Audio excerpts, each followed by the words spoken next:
So, look, today we're continuing with this whole idea of exponential growth, exponential decay, but we're going to be talking about it in different terms, and we're going to be looking at something different, right?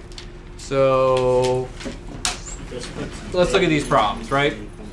So if I have e to the 9th times e to the 6th, what does this become? E to the 15.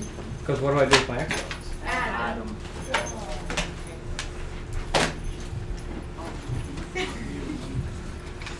What about the next one? 5 e to the 5th.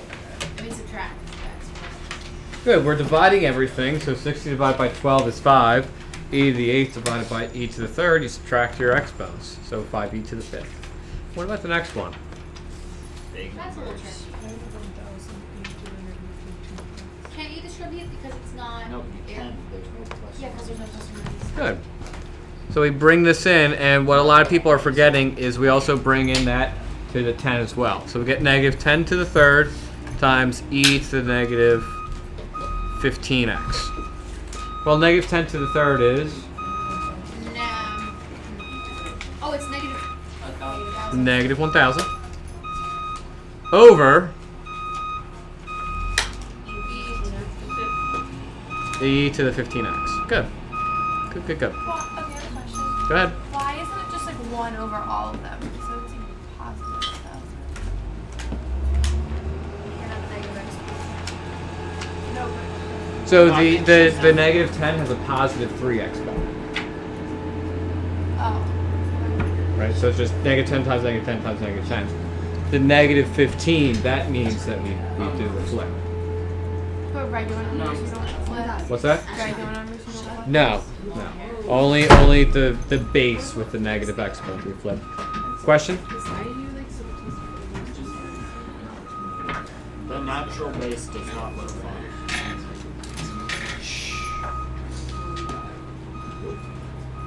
All right. So, a little nice review about our exponent properties. Okay. Make sure you guys keep reviewing this stuff. So if you're looking at some of these and you're not sure exactly what's going on with some of these, definitely make sure, because when you get to pre-calc, a lot of stuff are going to be taken for granted. So you learn these in Algebra 1. We're learning them here now. We looked at them in the previous chapter. You will see them again, but by the time you see them again, it'll be taken for granted. You know, there's going to be no right. You just go right in. Okay. So with these problems, what's E? Just some letter. It's X. The natural base. Good. This value E is what's called the natural base, right? And so here's basically what it is. So E is named after the guy who found it, Euler. How does that He just went by E. What? No, this doesn't make sense. What? His name was Euler. He was Swiss. E-U-L-E-R. Euler. You said I-E-R? Ferris Bueller. No. Euler. It was Swiss. He spoke French. His name is Euler. But don't they speak 4 languages in Switzerland? All right. So, this letter E is some irrational number. So if I say pi to you, you guys probably all think of it as 3.14, right? Yep. Right. We work with pi as it being pi. We don't say it's 3.14. Here, this is the same thing. E, we're going to treat as some new letter. Or sorry, some new number.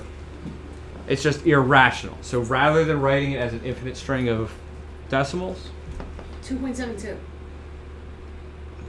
no. No. Oh, okay. Just like So E is just a variable. so if we do that, we're rounding it, right? We're actually changing the variable, or we're changing the value. Sorry.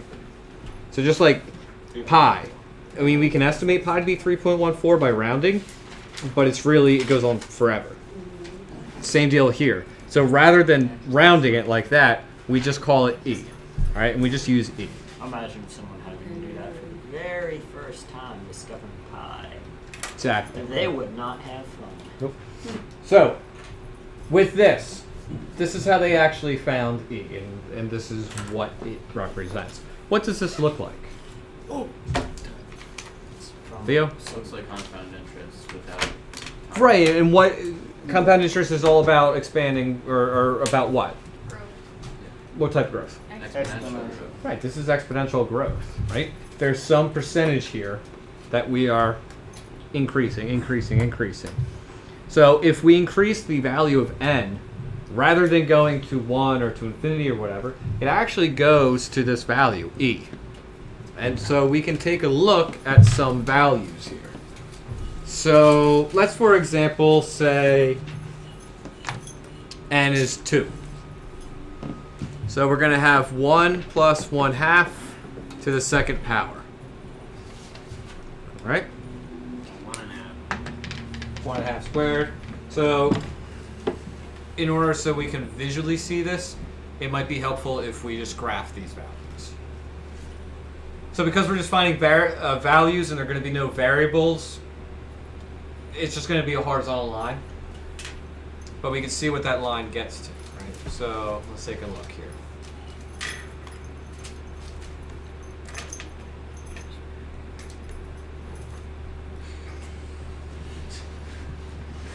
Right?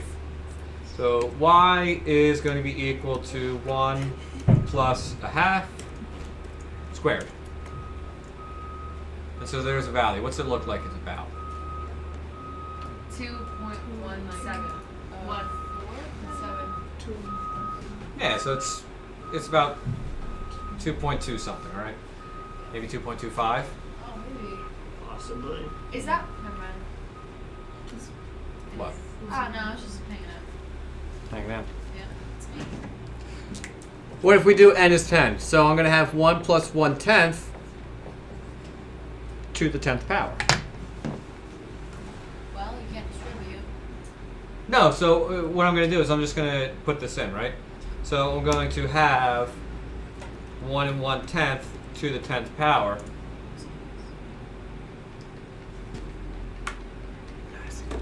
I can't really see what I'm doing here.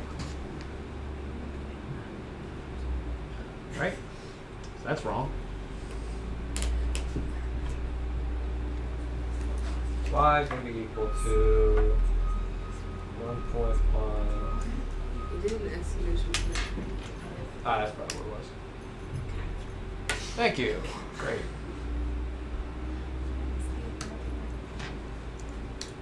Okay, there we go. So what did my value become now? About 2.4. 2.59. Yeah, it's 2.59, right? About 2.6. What about 10,000? If n is 10,000, we're going to have y is equal to... It's probably going to be around 2.8. No, it has to stay under 2.71. Oh, does it? y is equal to Because 1 it says approaches E plus- is around 2.71. So. Thanks for that, Scott. Way to point it out.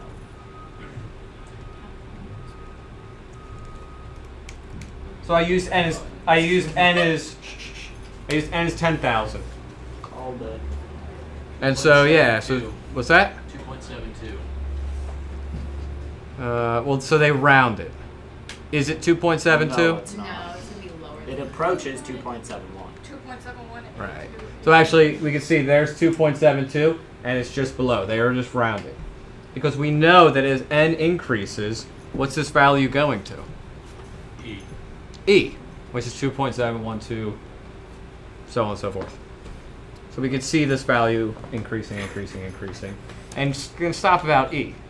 So we're going to see later this chapter why that is a very important concept and why we need to know that.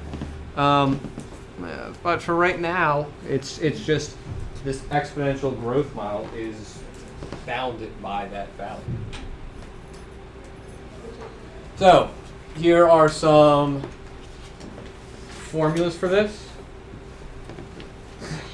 Oh, sorry. I'm going to go. Okay. Sorry. It's all right. Good luck. Feel better. All right. So we have our exponential growth formula. Does anybody remember what the formula that we could look at for exponential Y growth? equals A 1 plus Times 1 plus. the One.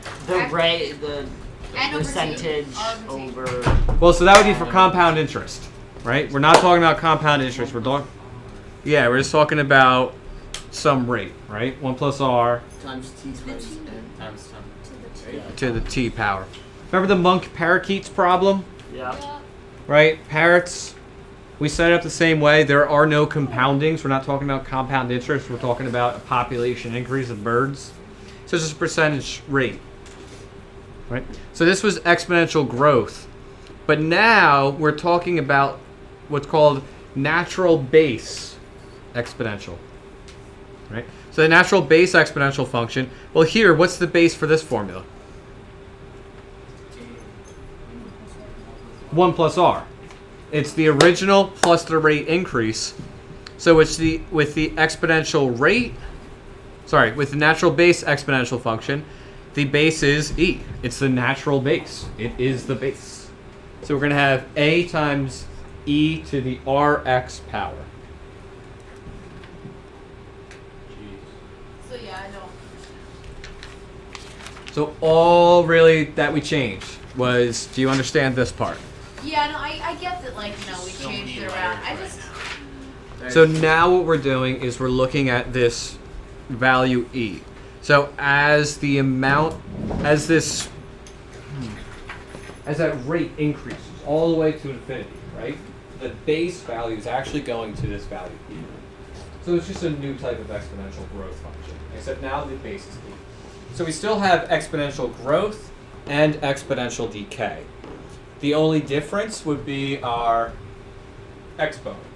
So with exponential decay, we're going to have a negative exponent. With exponential growth, we're going to have a positive exponent.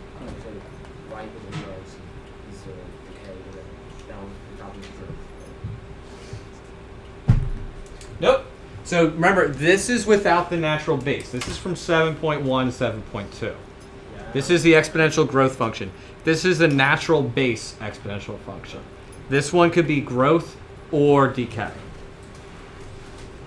Either one could be growth or decay, depending on if r is what? Negative or positive. Okay? So here we see y is equal to e to the negative x power.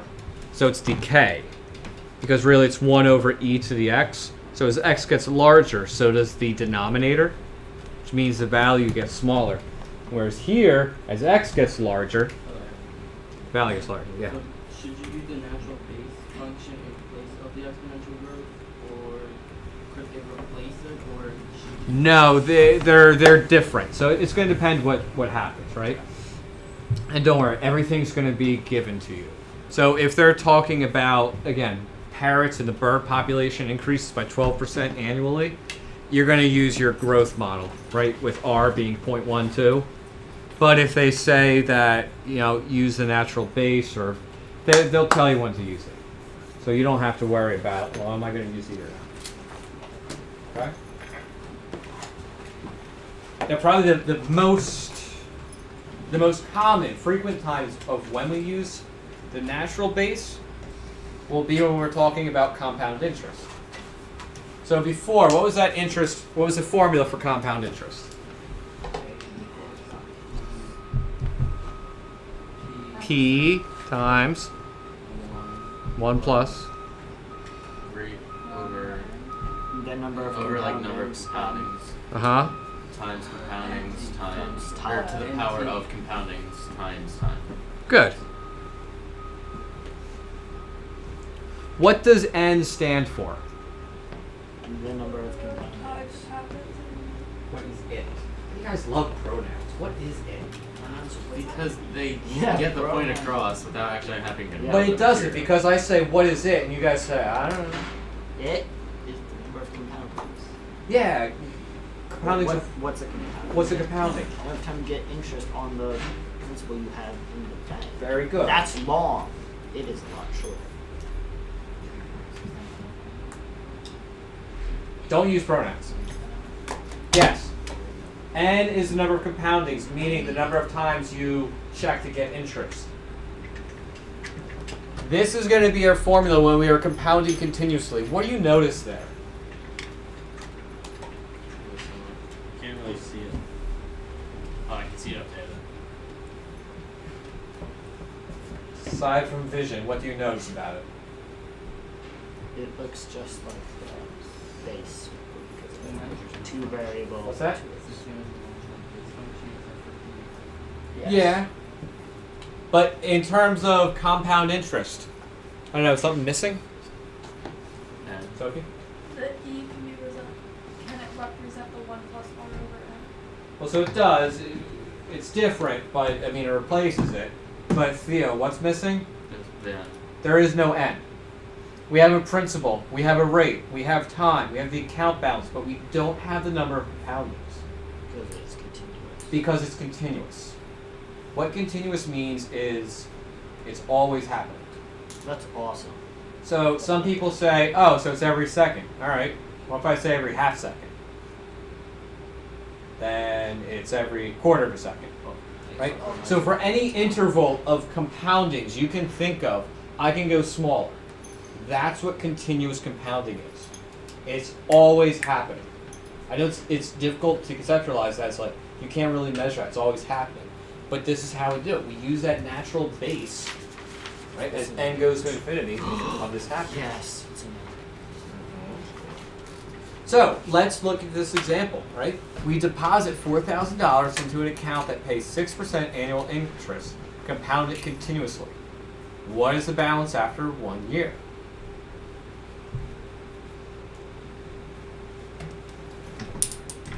What's E again?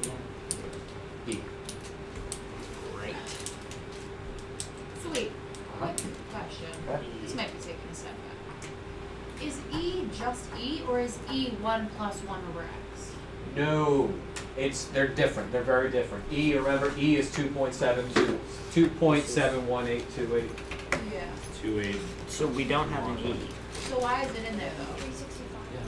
It's the natural base. It's what we're using as our base. It's what we're using in place of this. Okay. So, do you have your calculator on you? It's almost dead.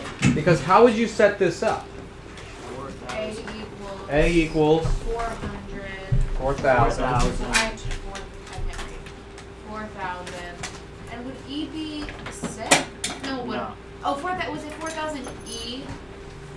4,000 E. Remember, E is not a variable. E is E. It's like pi. It is. Okay. So E to the 0.06 0.06 times times 1. 1. Or, yeah. And we put that in our calculators. Now, when you put that in your calculators, are you going to put in 4,000 times 2.718? Dude, I bet they have an E. They have an E button in your calculator. Use your E button. Yeah, it's called log. There's Kind of. also one, it's right under the pair, it says EDF. Sarah? 4,247.35. 4,247.35. And then, like, what is that value represent? Your balance after Yeah, your balance after years. So remember we talked about interest in a bank account, Yeah. right? You get interest payments. This is it's continuously compounded. So we use this new formula to show this continuous compounding. And after 1 year, this is how much you have in your bank account, Okay. right? Now, for comparison's sake, let's compare that to when we compound daily, No. monthly, and quarterly. But wait, would you not use that formula again then? Well, think about this. You Think would- about how many compoundings you have and what you would use and which formula you would use. You would